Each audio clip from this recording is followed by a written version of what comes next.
Assembly రద్దును సవాల్ చేస్తూ దాఖలైన పిటిషన్లను హైకోర్టు కొట్టేసింది. కాంగ్రెస్ నాయకురాలు డీకే అరుణతో పాటు శశాంక్ రెడ్డి దాఖలు చేసిన పిటిషన్లను హైకోర్టు ధర్మాసనం తోసిపుచ్చింది. ప్రధానంగా ఇందులో రెండు అంశాల మీద డిస్కషన్ చేయడం జరిగింది. రాజ్యాంగబద్ధంగా అసెంబ్లీ అనేది రద్దు కాబడలేదు. అలాగే గవర్నర్ గారు తన విచక్షణ అధికారాన్ని ఉపయోగించకుండా అసెంబ్లీని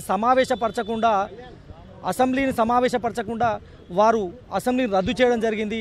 ఇది ఆర్టికల్ 174 ప్రకారం తప్పు అని చెప్పేసి పిటిషనర్లు వాదన కొనసాగించారు. అలాగే ఇంకో రకమైన వాదన ఏంటంటే 1/1/2019 వరకు సుమారుగా 20 లక్షల మంది ఓటర్లు తమ ఓటు హక్కును వినియోగించుకునే అవకాశం ఉంటుండే. ఏదైతే సుప్రీంకోర్టు చెప్పిందో సుప్రీంకోర్టు చెప్పిన ప్రకారం కూడా 6 నెలల లోపు ఎలక్షన్ నిర్వహిస్తే 1/1/2019 అనేది అనుగుణమైన డేటే ఉంటుంది. కాబట్టి నిర్వహిస్తే బాగుంటుందనే అంశాన్ని కూడా కోర్టు ముందు వారు లేవనెత్తడం జరిగింది. అయితే ఎలక్షన్ కమిషన్ యొక్క న్యాయవాది మేము ఎవరి కోసం ఈ యొక్క ప్రయత్నాలు జరపడం లేదు, కేవలం యాజ్ ఎర్లీ యాజ్ పాసిబుల్ ఎంత తొందరగా అయితే అంత తొందరగా ఎలక్షన్ నిర్వహించాలి, ఆ ప్రాసెస్లోనే భాగంగా మేము ఈ కార్యక్రమాన్ని అంతా తీసుకోవడం జరిగింది. 1/1/2018 అనేది కట్ ఆఫ్ డేటుగా తీసుకోవడం జరిగింది.